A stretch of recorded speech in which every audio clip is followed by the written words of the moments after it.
नमस्कार, मैं हूं अवनींद्र आशुतोष। आपका बहुत बहुत स्वागत है हमारे खास कार्यक्रम बुर्का हाँ या ना में। यूं तो दुनिया के 15 देशों में बुर्का पर प्रतिबंध लगाया गया है, लेकिन आज हिंदुस्तान में जिस तरह से मौसम बहुत ज़्यादा गर्म है, ऐसे में सियासी हलकों में भी एक गर्मी और हलचल देखने को मिल रही है, क्योंकि शिवसेना ने एक मुद्दा छेड़ दिया है सामना में संपादकीय के जरिए और कहा है कि हिंदुस्तान में बुर्के को बैन कर देना चाहिए।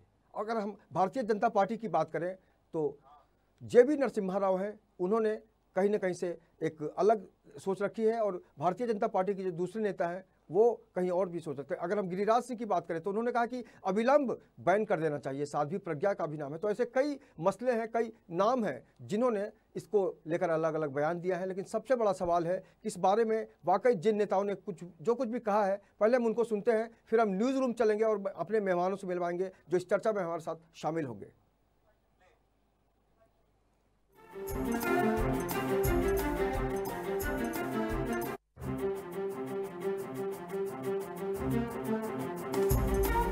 आज के दैनिक सामना में जो भूमिका आई है वो शिवसेना पार्टी का ऑफिशियल स्टैंड नहीं है। शायद जो अलग अलग वर्तमान हो रहे हैं उसके संदर्भ में एक वो निजी मत उनका हो सकता है, लेकिन पार्टी का ऑफिशियल स्टैंड वो नहीं। आज के दैनिक सामना में जो भूमिका आई है वो शिवसेना पार्टी का ऑफिशियल स्टैंड नहीं है। शायद जो अलग अलग वर्तमान हो रहे हैं उसके संदर्भ में एक वो निजी मत उनका हो सकता है, लेकिन पार्टी का ऑफिशियल स्टैंड वो नहीं। आज के दैनिक सामना में जो भूमिका आई है वो शिवसेना पार्टी का ऑफिशियल स्टैंड नहीं है। शायद जो अलग अलग वर्तमान हो रहे हैं उसके संदर्भ में एक वो निजी मत लोकतंत्र को हानि पहुंचती है, तो उसमें हमें देश को सर्वोपरि रखकर हमारी कुछ परंपराएं उनको थोड़ा सा हमें उसमें ढील देना चाहिए और समयानुसार उसमें निर्णय लेना चाहिए कि जब जैसे एयरपोर्ट पे जाते हैं उस समय आप कुछ नहीं कह पाते हैं, ठीक है। विदेशों में भी जाते हैं तब आपकी जांच होती है, निर्वस्त्र आपको कर दिया जाता है, तब आप कुछ नहीं कह पाते हैं। और देश में भी जब आप एयरपोर्ट पे जाते हैं तब आपको आपकी जांच होती है, आप बुर्का हटाते हो, हटाना ही पड़ता है, तब आप कुछ नहीं कहते हो। ऐसी जगह पे जहां आप कुछ नहीं कह पाते हो वहां आप ये कर लेते हो। परंतु ये लोकतंत्र है, जब ये चुनाव होते हैं, सबको स्वतंत्रता है, उस समय आपको अपने देश के पक्ष में, देश के हित में ये निर्णय स्वयं लेना चाहिए। और मुझे 77 सुप्रीम कोर्ट ने निकाल दिया, वो पढ़ना चाहिए। अगर वो समझ में आ गया उनको तो उनको मालूम होगा कि चॉइस, कैपिटल लेटर्स में कह रहा हूँ शिवसेना के लिए, CHOICE, चॉइस अब हमारे संविधान में फंडामेंटल राइट है। फंडामेंटल राइट है। आप जीन्स पहने, आप बुर्का पहने, नकाब पहने, घूंघट पहने, आप कुछ ना पहने, ये समझने की ज़रूरत है। क्योंकि शिवसेना ने कुलाटी मारकर जो मोदी का हाथ पकड़ लिया तो पॉलिटिकली उनके पास अब कुछ छुपाने को है ही नहीं, तो इसीलिए ये बकवास कर रहे हैं। तो ये कॉन्स्टिट्यूशन में इसकी इजाज़त है। रहा सवाल कि दूसरे कंट्रीज़ का, मुझे दूसरे कंट्रीज़ के बारे में कुछ कहने की ज़रूरत नहीं है, क्योंकि हिंदुस्तान का संविधान, हिंदुस्तान के सुप्रीम कोर्ट जजमेंट्स वो लॉ हैं जो शिवसेना पोपट नहीं समझ सकती है। दूसरी बात, मैं इलेक्शन कमीशन से रिक्वेस्ट करूंगा कि इनके इस आर्टिकल को वो इमीडिएटली इसका नोटिस लें, और ये मॉडल कोड ऑफ कंडक्ट का वायलेशन है, MCC का ग्रेव वायलेशन है, और ये पूरे मुल्क में नफरत फैलाने की कोशिश कर रहे हैं मुस्लिम खवातीन। बुर्का बैन के मुद्दे पर तो शिवसेना ही बेपर्दा हो गई है। एक सज्जन बोलते हैं बुर्का बैन करो, दूसरे लोग बोल रहे हैं कि नहीं करो, तो उनका बुर्का ही उतर चुका है। लेकिन मैं इतना अवश्य कहूंगा कि बुर्का मुस्लिम महिलाओं के सम्मान से जुड़ा हुआ विषय है, उनकी धार्मिक आस्था है, और इस तरह के शिवसेना को या किसी को भी, किसी भी व्यक्ति की धार्मिक आस्था को चोट पहुंचाने का हक नहीं। हम इसका निषेध करते हैं, और मैं चाहूंगा कि प्रधानमंत्री नरेंद्र मोदी जी ऐसे मामलों पर चुप्पी न साधें, बल्कि चुपचाप बोलें। बोलना ये है कि वो 3 तलाक के मुद्दे पर निकल के आते हैं और मुस्लिम महिलाओं के सम्मान की बात करते हैं, उनको न्याय दिलाने की बात करते हैं। अब उनके ही सहयोगी दल ने जिस तरीके से मुस्लिम महिलाओं के अपमान की बात की है, उसके खिलाफ उनको बोलना चाहिए। बुर्का बैन तो जितने नेता उतनी बातें, लेकिन सबसे अहम सवाल कि देश की जनता क्या चाहती है, क्योंकि भारत की जो छवि है पूरी दुनिया में वो धर्मनिरपेक्ष राष्ट्र की है। और धर्मनिरपेक्षता का मतलब क्या होता है, किसी की धार्मिक आस्था से खिलवाड़ कोई कैसे कर सकता है, ये सब सियासी बातें हैं। और ऐसे में सबसे बड़ा सवाल ये है कि वाकई हमारे आज खास जो मेहमान हमसे जुड़ेंगे, हम न्यूज़ रूम चलते हैं, हमारे पॉलिटिकल एडिटर प्रदीप शर्मा हैं, उनके साथ हमारे खास मेहमान हैं। हम जानना चाहेंगे प्रदीप कि आज की तारीख में जिस तरह से बयानबाजी चल रही है बुर्का को लेकर, कोई बोल रहा है बैन करना चाहिए, कोई बोल रहा है नहीं करना चाहिए, आपके मेहमान का परिचय कराइए और पूछिए उनकी राय।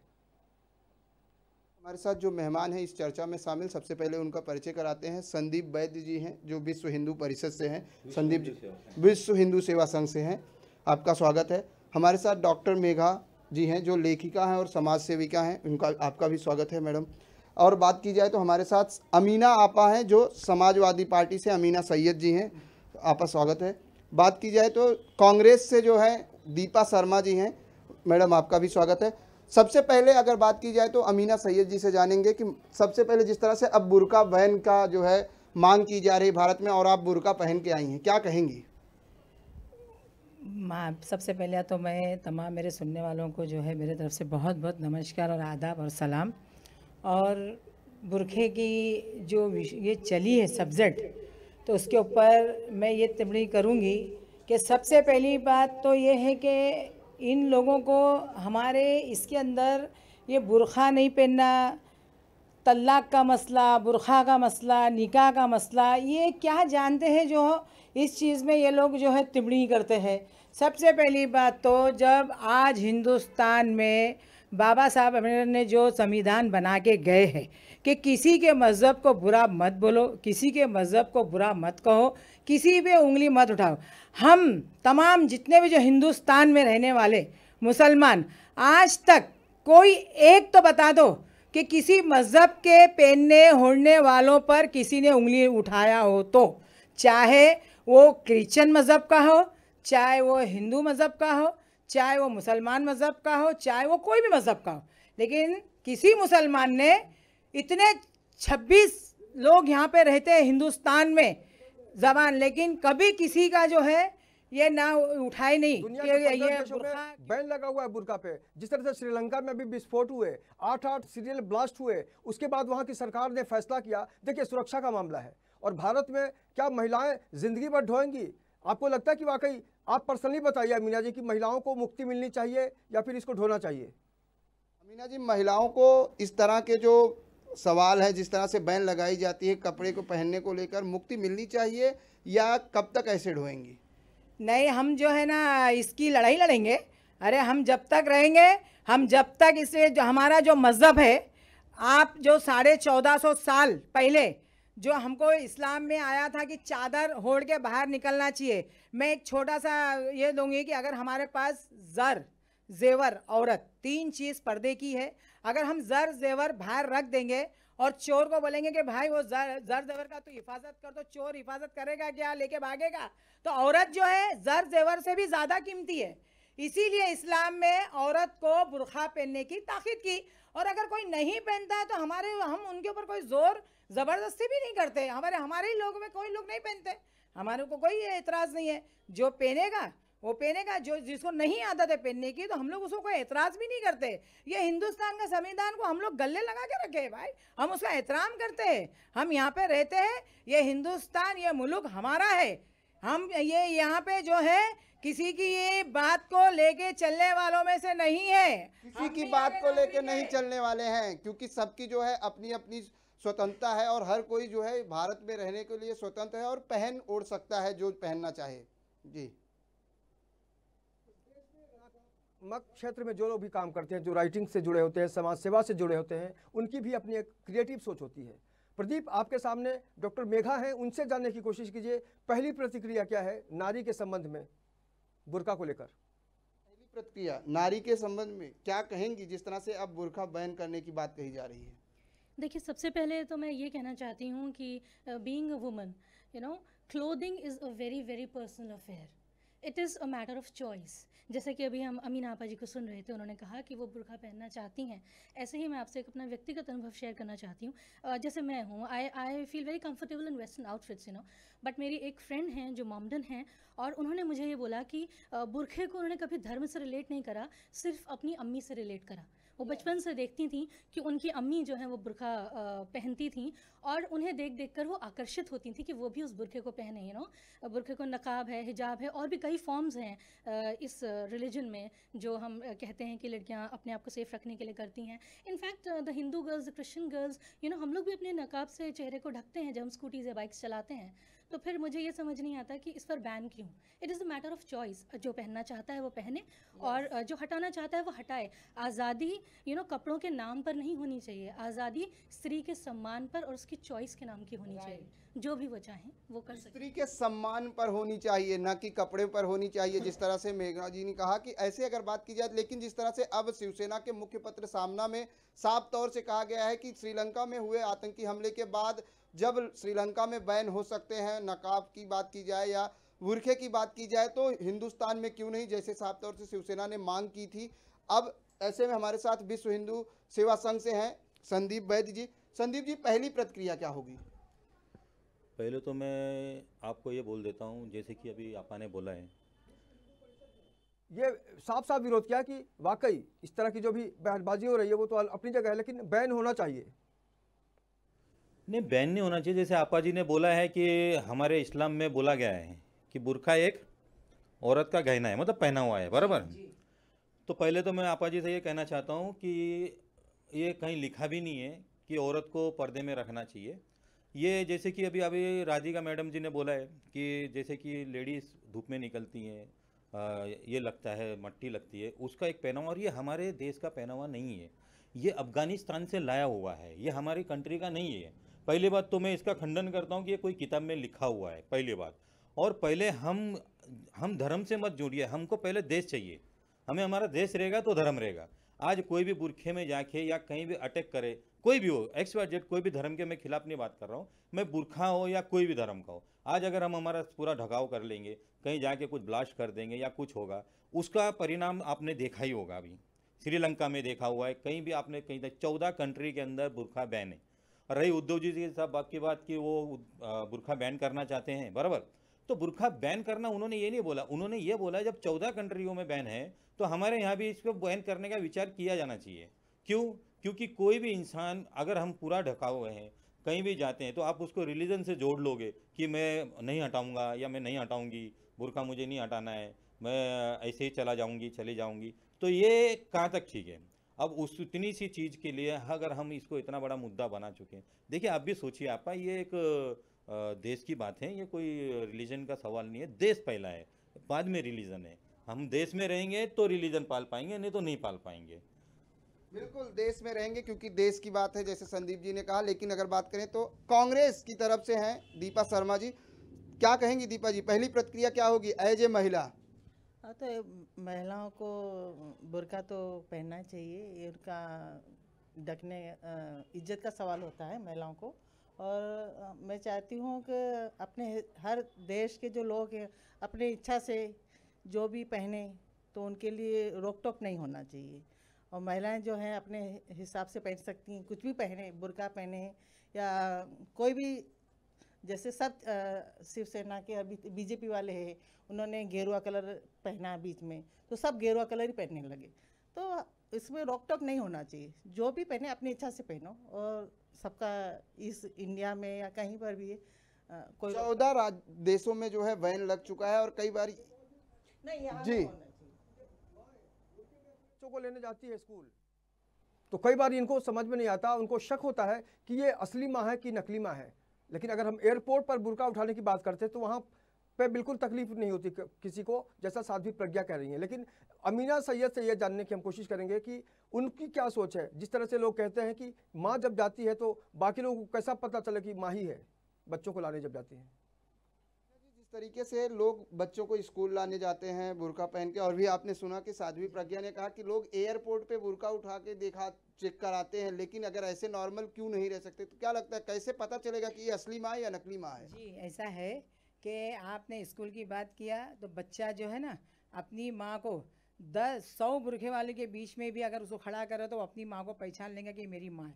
ये एक तो बात ये हो गई।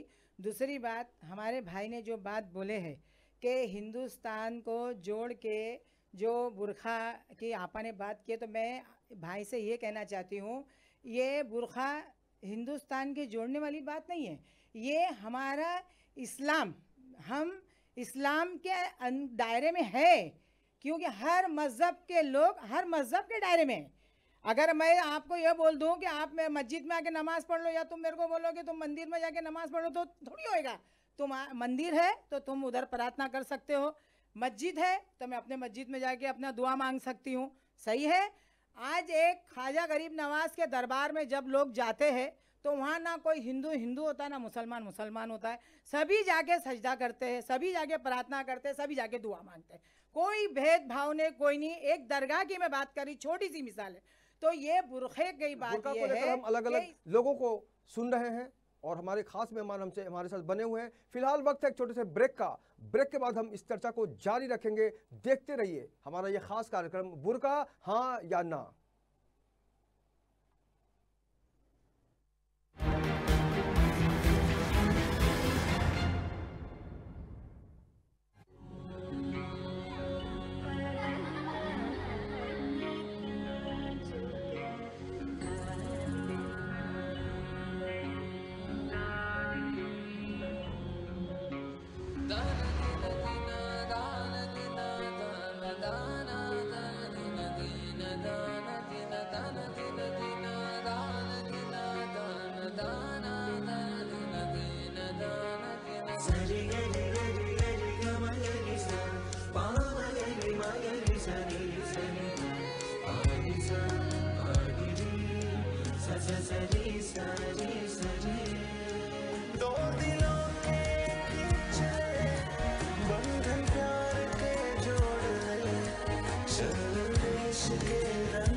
मजहब नहीं सिखाता आपस में बैर रखना। सदियों से यही है भारत की पहचान।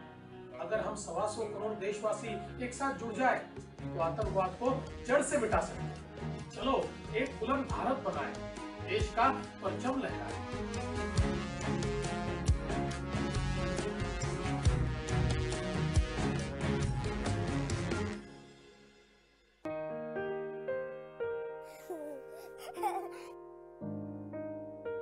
हाय, ये सुपर हीरो सच में होते तो हैं, लेकिन थोड़े से अलग। वो हमेशा अलर्ट रहते हैं, उनसे कोई गलत बात छुपाई नहीं जा सकती।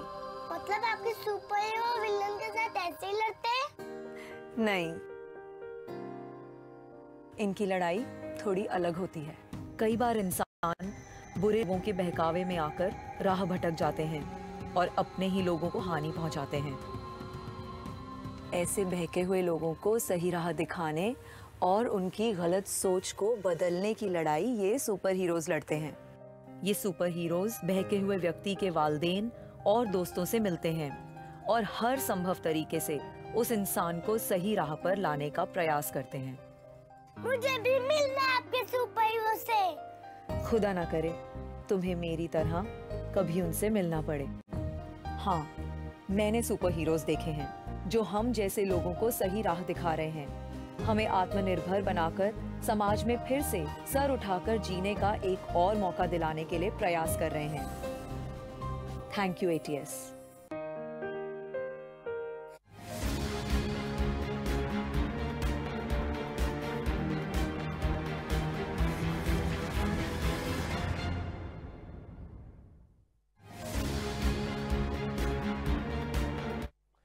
ब्रेक के बाद आपका बहुत बहुत स्वागत है। आप देख रहे हैं मेरे साथ हमारा खास कार्यक्रम बुर्का हाँ या ना। दुनिया के 15 देशों में बुर्का पर बैन लग चुका है, लेकिन हिंदुस्तान में सबसे ज़्यादा जो अहम सवाल है वो है सियासी दलों के अंदर किस तरह की सोच आ गई है। धर्मनिरपेक्ष होने का हम दावा तो करते हैं, लेकिन क्या ज़रूरी है कि इस तरह की बातों को उठाया जाए। और शिवसेना ने जिस तरह से हवा दी है इस बुर्के को लेकर, उससे अलग अलग पार्टियों में भी अलग अलग सोच है। और इसी विषय पर न्यूज़ रूम में हमारे खास मेहमान हैं और सीधे चलते हैं न्यूज़ रूम और जानते हैं कि विश्व हिंदू परिषद के हमारे नेता संदीप वैद्य जी हैं, वो अमीना सैयद की जो बात सुन रहे थे अभी, उस पर उनकी क्या प्रतिक्रिया है। ये बहुत ही दिलचस्प है जानना कि वाकई एक महिला जब कोई सवाल करती है तो बाकी जो दल होते हैं, बाकी जो सहयोगी होते हैं, वो क्या सोचते हैं। और वैद्य जी क्या कहेंगे आप? संदीप जी, जिस तरह से अमीना आपा ने कहा कि हर समाज के, हर धर्म के अपनी अपनी जो है मान्यताएं होती हैं, क्या कहेंगे अमीना आपा जी के सवाल को लेकर? अभी मैंने आपसे सर पहले थोड़ी देर पहले बोला था कि देखिए, पहले देश होता है, उसके बाद में रिलीजन होता है। ओके, अब अमीना आपा जी ने बोला है कि जब बुरखे में जब लेडीज़ स्कूल जाती है बच्चे को लेने, तो बच्चा माँ को पहचान लेता है। मैं इनका इस बात की तारीफ़ करता हूँ, मैं सही बात है, माँ माँ होती है। तो ऐसे ही हमारे जैसे कि अभी आप जैसे भारत माता की जय पे आ जाते हैं हम, वो नहीं कोई बोल पाएगा, बराबर है, क्योंकि उसे पहचान नहीं पाता ना बच्चा। अब रही भारत की बात है तो हिंदुस्तान का ये कल्चर ही नहीं मानता हूँ मैं कि ये आया अफ़गानिस्तान से। इसके प्रूफ है हमारे पास, फिलहाल मैं इसकी प्रूफ दिखा सकता हूँ कि ये कहीं। और इस्लाम धर्म में देखिए, इस्लाम धर्म किसी के बैर नहीं है, मैं जानता हूँ, अच्छा है धर्म, अच्छा है, इनके लिए अच्छा है, हमारे लिए सबके लिए अच्छा है। बट अगर आप कोई भी रिलीजन को ले जाके बम कांड करोगे या कुछ भी करोगे तो वो गलत तो गलत ही है, बराबर है आपको। अब रही बात ये है, इन्होंने कहा कि हमें पर्दे में रखा है, तो अमीना जी मैं आपसे एक सवाल पूछना चाहता हूँ, क्या खाली इस्लाम धर्म औरतों पे अत्याचार करना सिखाता है?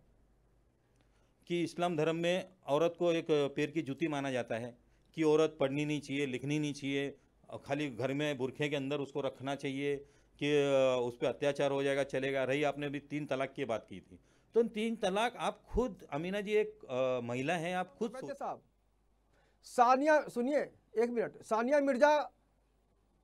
मिर्जा का एक अलग रूप है देश में, दुनिया में, और उसके ऊपर भी लोगों ने एक विरोध लगाने की कोशिश की थी, फतवा जारी किया था कि आप मुस्लिम औरत होकर टेनिस नहीं खेल सकती, और टेनिस में उसने भारत का नाम रोशन किया है। क्या बुरके में रहकर कोई टेनिस खेल सकता है?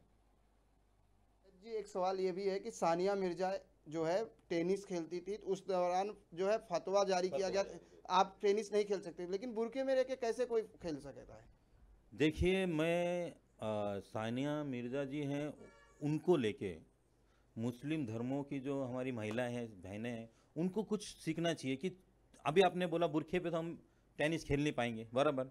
तो ऐसे ही अगर हमें कुछ पढ़ना है या लिखना है, अभी देखिए कैसा है ना, अब पूरी कंट्री में ओवरऑल वर्ल्ड में क्या हो चुका है कि अगर बुरखा में कोई दिखता है, अरे टेररिस्ट है, एक थिंग हो चुकी है, इंसान के एक दिमाग में एक थॉट बैठ गई कि भाई ये टेररिस्ट है या ये कुछ भी हो सकता है। 10 आदमी की नज़र उस पर चली जाती है, अरे यार यहाँ से लंबा। तो इससे अच्छा ये होना चाहिए बुरखा बैन करो। मतलब अभी कैसा होता है, सेटर कॉम करके एक बुरखा आता है, वो अफगानिस्तान से आया हुआ, यहाँ का नहीं है। बुरखा आया ही अफगानिस्तान से, या अब ये बुरखा आया है और इनकी सोच, अफगानिस्तान की सोच यहाँ पे आ चुकी है। ये पहले नहीं थी भारत के अंदर। कश्मीर में देख लो, उन्नाव में देख लो, अभी आप देखा होगा आपने, ये सोच बन गई है आदमियों की। चलिए अमीना आपा, बुरखा के साथ लोगों की सोच बन गई, क्या कहेंगे संदीप जी जिस तरह से कह रहे हैं? नहीं, बुरखे के साथ इंसान की सोच नहीं बनी है। इंसान की सोच जो है 1500 साल पहले से, और इन्होंने बोला कि कौन से किताब में लिखा है बुरखे का, तो ये शायद पढ़े नहीं है हमारे इस्लाम की किताब। इस्लाम के किताब में मैंने बताया, अब जो चद्दर हम ओढ़ने का, हमको ये कि भाई अफगानिस्तान से आया और सोच भी अफगानिस्तान की आ गई। अफगानिस्तान में तो सबसे पहली बात बुरखे, जो हम यहाँ हिंदुस्तान में जो बुरखा पहनते हैं, वहाँ ऐसा बुरखा पहनते ही नहीं है। वहाँ का बुरखा ही अलग है, वहाँ बुरखा अलग, साथ ही पढ़े लिखे भी नहीं है, और वो तो जाहिल है। हमको पड़ोसी मुल्क से कोई लेना देना ही नहीं है। हमारा हिंदुस्तान महान है, महान रहेगा, और हम जैसे रहेंगे तो हिंदुस्तान की मट्टी को हम सलाम भी करेंगे और हम उसकी जय जयकार भी करेंगे, हम सजदा नहीं करेंगे। अमीना जी अगर बैन हो गया तो, अमीना जी अगर बैन हो गया, मान लीजिए जो चला आ रहा है कैसा बैन हो जाएगा? अरे ऐसी तो वो तल्ला का भी मसला चला हो गया तो, अगर हो गया तो भी हम तो भाई बुरखा पहनेंगे। हमारा जो नियम है, हम वो नियम को तो नहीं तोड़ेंगे। हम ये नहीं, हम हिंदुस्तान से जुड़े हैं, हम हिंदुस्तान की संविधान को गले लगाते। हम अभी भी बोले कि हम उनको ये रखते, फॉलो करते, हम हर संविधान को फॉलो करते, लेकिन इस्लाम पे जो बात आ जाएगी उसको हम फॉलो नहीं करेंगे अगर कोई उसके अंदर टिप्पणी करेगा तो। अलग अलग सपने दिखाकर आम आदमी पार्टी का निर्माण हो गया। आप जिस तरह से कह रहे हैं कि मैं नहीं मानूंगी, बुर्का पहनूंगी, तो क्या उम्मीद करें आपसे कि आप बुर्का पार्टी भी बना सकती हैं?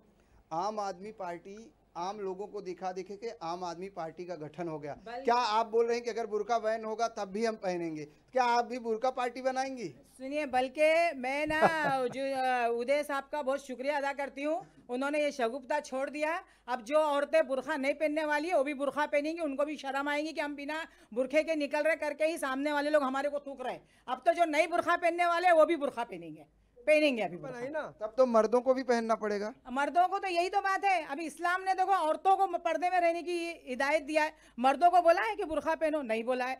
और रहा बुरखे के अंदर जो बताते हैं कि टेररिस्ट का, तो मैंने पहले भी ये बात कही थी कि अगर चाहे वो मुसलमान मर्द हो चाहे वो मुसलमान औरत हो, अगर वो गलत काम करते हुए पकड़े जाए तो उसको वहीं गोली से भून डालो, उसको गोली मार दो वहां पर। हम मना नहीं करते। अब इतने जो प्रदीप के लिए तो कानून है, जो जैसा करेगा जी बिल्कुल।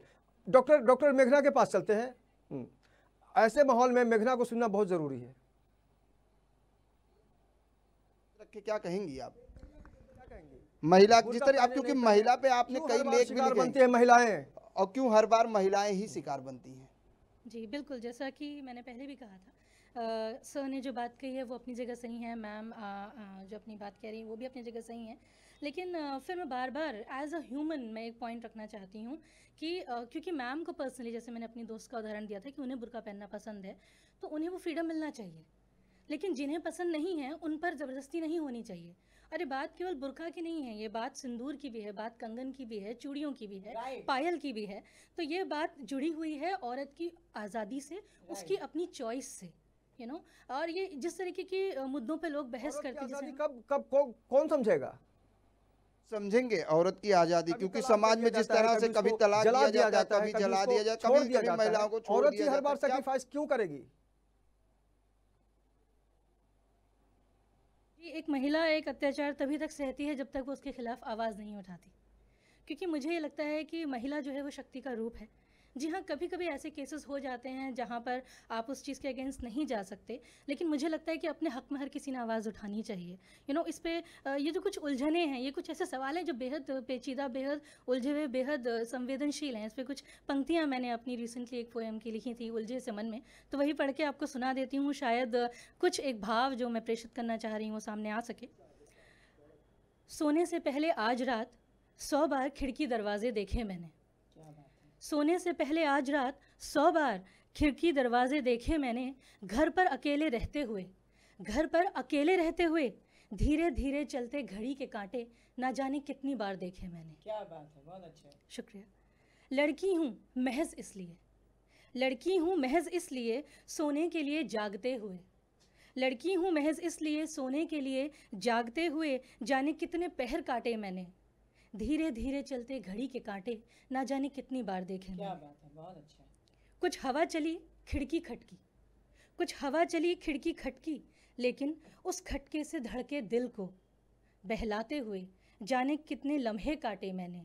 धीरे धीरे चलते घड़ी के कांटे ना जाने कितनी बार देखे मैंने। और ये अंतिम 4 पंक्तियां हैं, इस पे आप गौर कीजिएगा। मैं चाहती हूँ कि स्वतंत्र विचार दूषित आचार, स्वतंत्र विचार दूषित आचार, घृणित विचार दिखावटी आचार। क्या बात है, बहुत अच्छे, बहुत अच्छे। स्वतंत्र विचार दूषित आचार, घृणित विचार दिखावटी आचार, उलझे से मन में सुबह की आस में, उलझे से मन में सुबह की आस में, जाने कितने साल काटे मैंने। क्या बात है, कि धीरे धीरे चलते घड़ी के कांटे ना जाने कितनी बार देखे मैंने।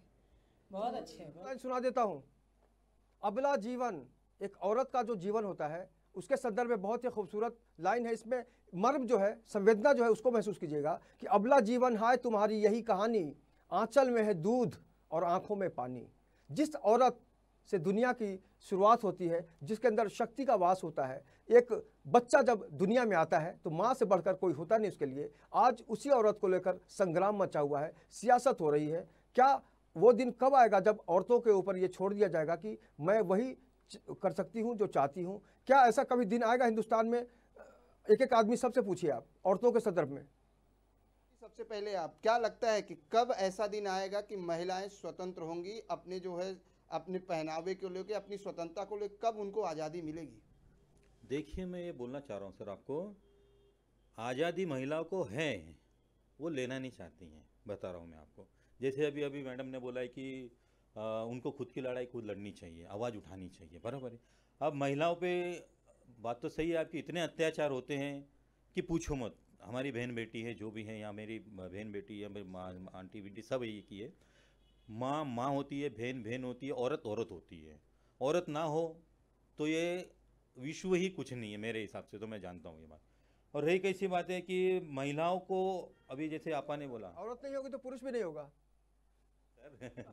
पुरुष तो होगा ही नहीं, बट कैसे अभी आपा ने बोला कि हमको जिनको बुर्खा पहनना है, क्योंकि अब बुरखे पे आना चाहिए ना, क्योंकि बुरखे के विषय पे हमारी चर्चा चालू है, तो बुर्खा पहनना है। तो मेरा आपा से ये सवाल है, आपा मुझे एक प्लीज़ एक बात बताइए, आप लोगों ने जो ये जो मुस्लिम को अपनी कम्युनिटी होती है, जो लेडीज़ों पे ही क्यों सारे कानून थोपे हुए हैं, जेंट्स पे क्यों नहीं है?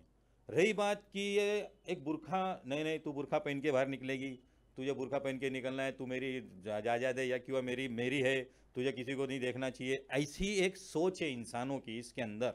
वो खुद का कुछ नहीं देखेंगे, फ़ोन उठाया, तलाक तलाक बोल दिया, लड़की की लाइफ ख़राब।